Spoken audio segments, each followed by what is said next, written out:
Welcome back, my friends, to the Savvy Stylist podcast. I am your host, Amy Walker.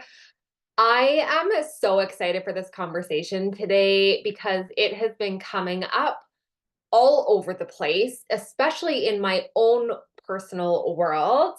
I have stepped back behind the chair, just very part time, very casual, very on my own terms, and it feels so fun and playful to be able to do this, which is incredible. But the topic that we are going to dive into today, and I will get there in just a second, is really something at the forefront of everybody's conversations in the beauty industry, although they're all behind the scenes. Nobody is really getting into the nitty gritty of this conversation because it's uncomfortable. And because as humans, we, as humans and as creatives, we often do one of two things, if not both. We often feel like because we can do this service, because we have this creative gift that we can share with people, we feel like in a weird way, we shouldn't charge for it, or we shouldn't charge what we're worth for it. And sometimes that comes, I see it a lot in small towns, and being from a small town, I see this a lot because there ends up being lots of friends and family and my mom's best friend and my grandma's neighbor, and the people who you end up getting, these people who come to you because they've been referred from somebody else, but because they think that because their friend knows you or is related to you that you're going to give them a discount.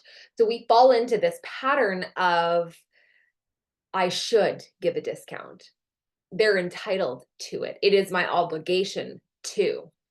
And then we also fall short, and we do this to ourselves with our limiting beliefs. And the limiting beliefs piece is something that we are going to start going into. And I am going to have a guest speaker come in to really riff on this from a place of experience and knowledge, to be able to give us strategies. But those are kind of the things that end up happening, which make this a very uncommon topic. It makes it something that we feel uncomfortable to speak up about, to talk about, to ask questions, and to be friggin' bold and just do it. And that conversation is around money and what we are charging for the services that we are providing. So, saddle up, you guys. I have a really fun conversation. I'm going to take the ick out of it for you, and I am going to give you my strategy, the way that I do this. And it wasn't the way I always did it, but when I switched to this system, everything changed for me. My income increased, the respect across the board from my clients went up, and I felt like I was earning what I was worth, that I was valuing the services that I was providing, the experience that I was providing, because I was getting paid really well for it. It felt fun and it made it not feel like work. When we get into that hustle and grind cycle, because we're trying to work as much as possible, we're trying to bring in as many clients as possible, because we need the money, it makes the actual work that we do not that fun, because it all of a sudden the focus and the whole purpose of showing up and doing the job is for the money. And yes, we all need to make money. I understand that. I am not saying that we don't. What I am saying is that when the only focus is from a place of desperation for the money, it takes the fun out of it.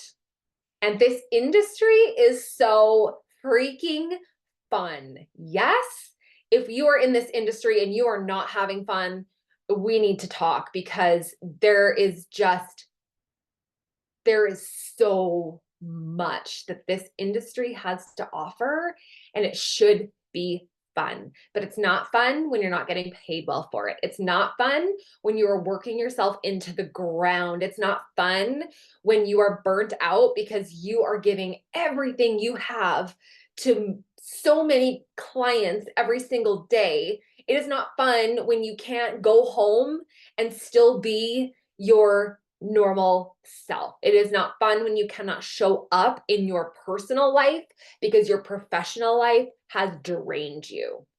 Yes, I hope that this is making sense to you. So, the conversation today is about money, charging our worth, and one way I am going to strongly encourage you to consider.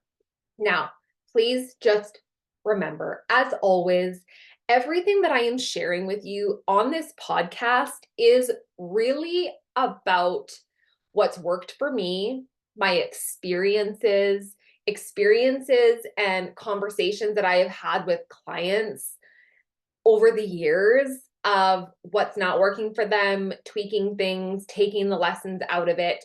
This is a lot of lived in experience. This is a lot of education based. This is a lot of me sharing my point of view, my perspectives, my strategies with you, an open invitation for you to take what works and leave what doesn't. If something is not resonating for you, by all means, leave it alone. If it does not fit in your life and your business and what your vision for your business and what your goals for your business are, leave it alone. Let it go. And if something does, or it feels maybe playful, it feels like, ooh, I'd like to try that. Maybe it feels a little bit stretchy, but you want to learn more, take it and run with it. And if you need more support, you need more help, you want to talk more on this, I have lots of opportunities for you to come into my world to be able to do that. Below the show is my website. All the information is there. You can find me on Instagram at the Soul Centric Stylist. I would love to connect with any of you who want to ask more questions, dive into these topics deeper, all of the things. So here's what I want to share with you. When I was working behind the chair and charging based on the service I was providing. Now, you guys probably, I would say most of you have a service menu that is 18 miles long, and you're adding to it all of the time when there's different trends and techniques and looks and things that people are desiring, people are asking for, people are demanding. Your list gets longer all the time because you have to add all these new things in. And then how do you charge for them? Some people charge more for specialty techniques that you put a higher price tag on because of the name. This to me feels like purchasing a designer bag. Yes, the quality is there, but you're mostly paying for the name. So when I look at services that are trendy, most of them are a technique base, not an actual overall look. It's a technique to create a look. I hope that makes sense. When we talk about these things and we start charging for the name of it, we are capitalizing on a trend. And that's fine. Like if that's what works for you, by all means, knock your socks off. To me, it felt very overwhelming. And I ended up in situations where I would have two clients who were friends. Client A, client B, they maybe got something very, very similar done to their hair, but one took me way longer than the other. So the price was higher. Now that's fine because I was charging for the time. Okay, keep this little fact in mind. I was charging for the time. So it made sense that it cost more for her than it did for the other person. But to them, when they had the conversations over coffee about their hair, knowing that I was both of their hairdressers, the conversation was, how come your hair costs more than mine? We get the same thing done. They look the same. I also got a balayage. You got a balayage. Mine is this, mine is that. Why is yours way more? That's not fair. And so I did end up in situations where these people would come to me and say, hey, I was talking to so and so, and like her hair looks exactly the same as mine, but I'm paying more money. How come? And then I had to explain it all and get into details. And yes, I could explain it. Yes, I could justify it. Yes, it was justified. The pricing was appropriate, but it didn't make sense to them. And if it doesn't make sense to them, then they don't see the value in what they're paying for. And so it just didn't sit well for me. So I started thinking about how I wanted to restructure my pricing, what that was going to look like, all of the things. There was a lot that went into play. And what I came up with, because a lot of the time at the end of the day, we are charging for how long it takes us to do something. But it gets complicated inside there when we say, okay, this is my base price for a full head of highlights, but it goes up by this much every extra 4 ounces of color, 2 ounces of color, however you decide to do that. I charge this much on top of this for all of that. And then it just gets complicated and it becomes a numbers thing to figure out, okay, how many ounces did I use? Yes, there are platforms you can use, like Salon Scale is one of them, things that you can use to track it, make that a bit quicker, a bit easier, make sure that you're charging appropriately for the amount of product that you're using. I understand all of that, but it became a numbers thing and it became complicated. And the more complicated it became to do, the more complicated it became to explain, and the more complicated it became for people to understand. And that just felt icky to me. It just felt like a piece of my business that I hated dealing with. I hated trying to figure out, okay, well, last time I charged her this much, but this time we used this much more. And so I got to add this. And then like that just felt, that was just something in my business I didn't want to do anymore. And so I simplified and I said, okay, I'm already charging based on the time it takes me to do something, which is different for every single service, but the time, so I'm just going to switch to hourly. I'm going to switch everybody to hourly. And I decided on a number in my head, what I wanted that to be. And that wasn't just like I picked a number out of thin air. That was me sitting down and looking at my services. Okay, how much, if I break this down into an hourly amount, how much am I charging? And how does that feel? And to be honest, that number didn't feel very good because it was low.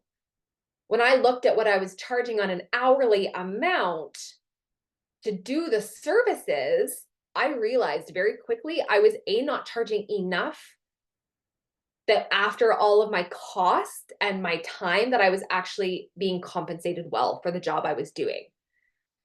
And there were a lot of people who I hadn't been charging enough for a lot of years because they were maybe with me in the very beginning and I just wanted customers in my chair. So I was charging less and then I never increased it. And then my prices went up and I felt bad. So I kept them the same. And then they're older. And so I felt bad. And so I kept them the same. And it was this vicious cycle. And so when I really looked at it, okay, you guys, this is like, I'm going to give you a number here. I had customers still, this is going back, 10 years ago, but I had customers still who I was charging like $80 for a cut and color, you guys. What? That meant that I was making, because on average, they probably cost me, and they probably took me approximately an hour and a half to 2 hours to do, start to finish.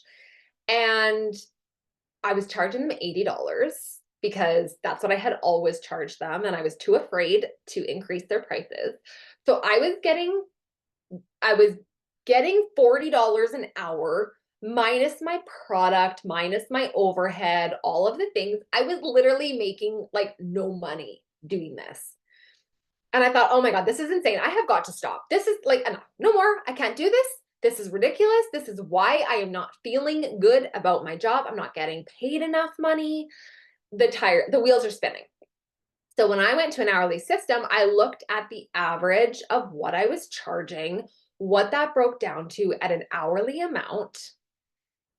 And then I increased it to a place that I could justify because of my experience, because of the services I was providing, because of the experience that I was creating, there was a lot of factors, and that felt like I was being compensated well for the job that I was doing, for the work that I was doing.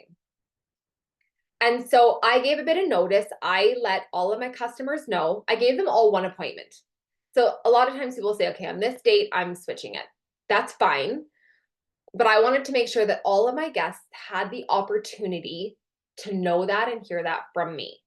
So I gave them all one more appointment at the price that they were paying. And at that appointment, I told them and I explained to them, I just want to let you know my price structuring is changing. And I didn't word it as a price increase.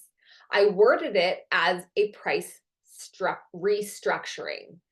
And I explained that the prices, yes, there were costs that had gone up that I needed to allow for, but that I wanted to make it very fair for all of my guests. And it was in this explanation is how I made it made sense to them. How I made it make sense to them. And that was that I no longer wanted to charge based on the service, because the same service can look different to 5 different people. And that's not fair if it takes me 1 hour for one person to provide the service, and for the same service, it takes me 2 hours or maybe 3 hours because of hair type, texture, blah, blah, blah, all the factors. It's not fair for me to do that. And it's too complicated. It gets too complicated to start adding in all of the extra costs. And that doesn't make sense to you as the customer.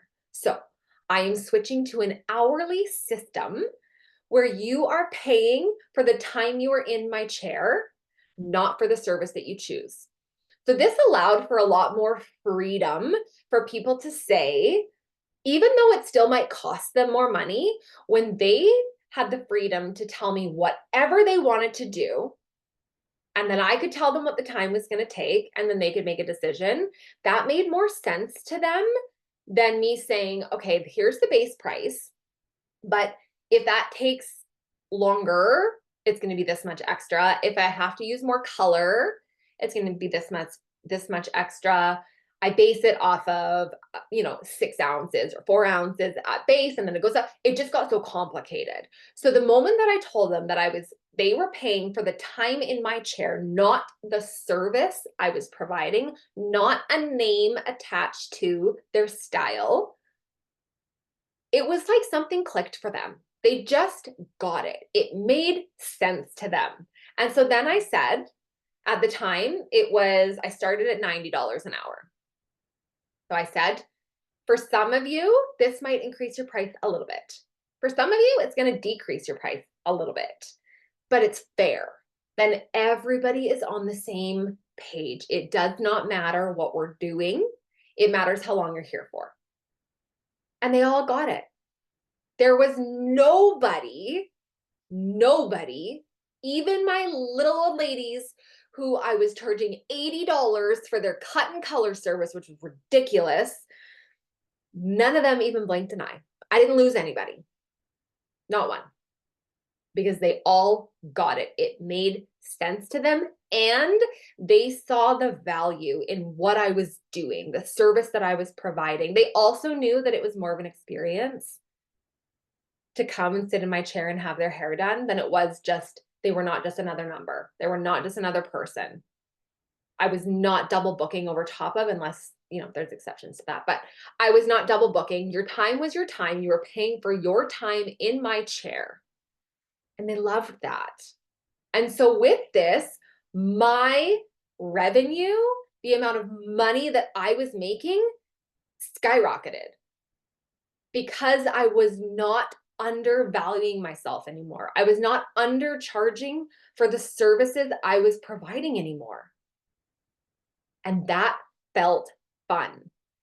That is what I refer to as sexy money. You'll hear me talk about this lots in my programs. Should you ever come into my world, into a mentorship program or a one-on-one, you will hear me talk lots about sexy money. Sexy money is money that makes you feel good, money that makes you feel valued, money that makes you feel compensated, money that when you look at your bank account, you think, hell yes, that is sexy money. That is our goal. And increasing our revenue, finding ways to do that is just one step to creating that sexy money. And for me, this was the piece. Switching to an hourly system felt sexy and I loved it. And so now me going back behind the chair on a casual basis, on a part-time basis, picking my hours, picking my clients, just being really playful and fun about this, I am going back into an hourly system because it still makes sense. It's still what I'm explaining to you today makes sense and people understand it. People value it.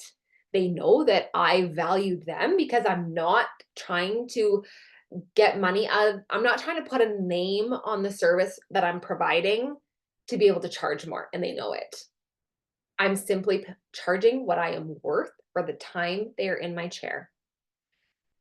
So I am definitely not telling you as a brand new hairdresser out of hairdressing school to start charging $100+ an hour because your speed is not there yet. Your fine motor skills are not there yet. You need to build that up. But I do encourage you to think about the idea of charging hourly, looking at what you're already charging, what feels like you're being compensated well for the work that you're doing for where you're at in your career. What does that look like? Is that $60 an hour? Is it $70 an hour? Is it $80 an hour? Does that feel too stretchy?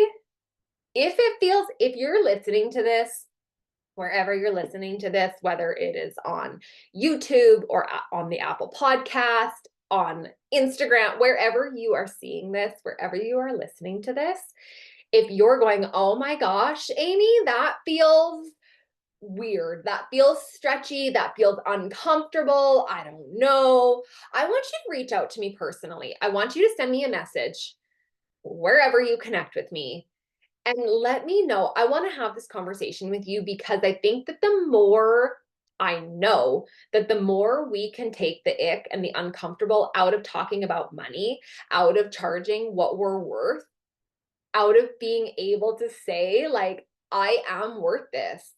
I have put in the time. I have put in the effort. I have done the training. I am doing the training. We have to always be a student forever and ever, amen. That you will also hear me talk a lot about, but we have to do that. We have to be that. And we have to be confident in ourselves and in our abilities where it feels good to say it, to do it, to just get out of our own way and charge what we are worth. So if this feels uncomfortable, if it feels stretchy, good. I want it to feel uncomfortable. I want it to feel stretchy. And I want you to lean into that. I want you to reach out to me and I want you to say, Amy, this feels uncomfortable. This feels stretchy. Can you walk me through this? Can you explain this more to me? I need more help. I need more support.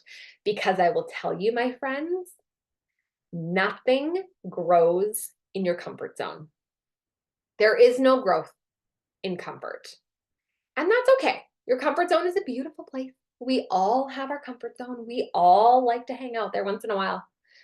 But I don't want you to hang out there too long because in that little bit of stretchy, in that little bit of uncomfortable, that is where massive growth happens. And I am not here to hold your hand and keep you cuddled in your nice little blankie, snuggled in your comfort zone. I am here as your mentor, as your coach, to push you, to give you the tools and the techniques and the strategies, as well as the support to push those boundaries just a little bit so that every day you are growing. You are pushing yourself just a little bit more. It can be 1%. You push yourself 1% every single day. That is moving the needle forward. That is putting one foot in front of the other to build confidence. That is how confidence is built, by putting one foot in front of the other, doing the things that make us uncomfortable, doing the things that feel stretchy and don't necessarily feel safe at the moment, working on how to make them feel safe. We're going to pull that piece in there, but doing them anyway. The more we do them, the more comfortable we become, and then our confidence grows. Yes or yes, you guys? I hope this is making sense to you today. This is something that I'm so passionate about, as you can probably tell. I would love to continue this conversation with you in a different setting, whether that be on Instagram, whether that be on Facebook.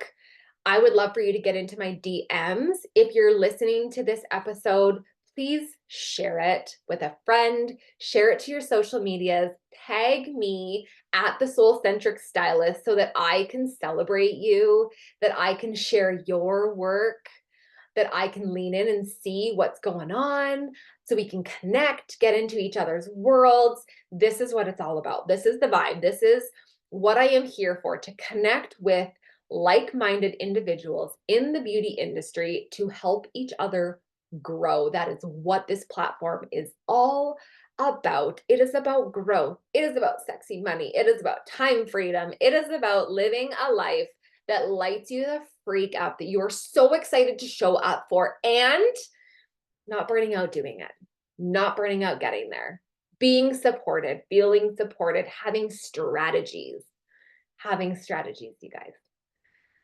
Thank you so much for tuning in with me today. I love you guys so much, just simply because I can. You will hear me say that a lot as well. I love you. I love you. I love you.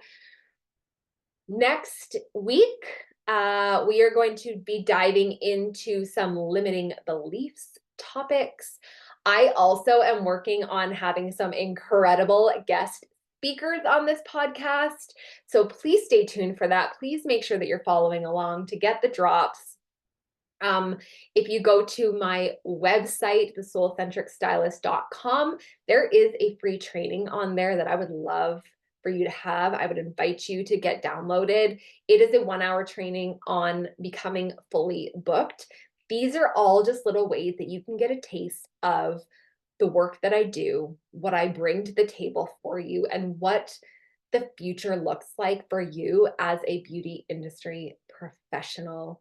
Thank you so much for joining me today. This is the Savvy Stylist podcast. I am your host, Amy Walker. Have a beautiful rest of your day. I love you so much. I'll talk to you soon.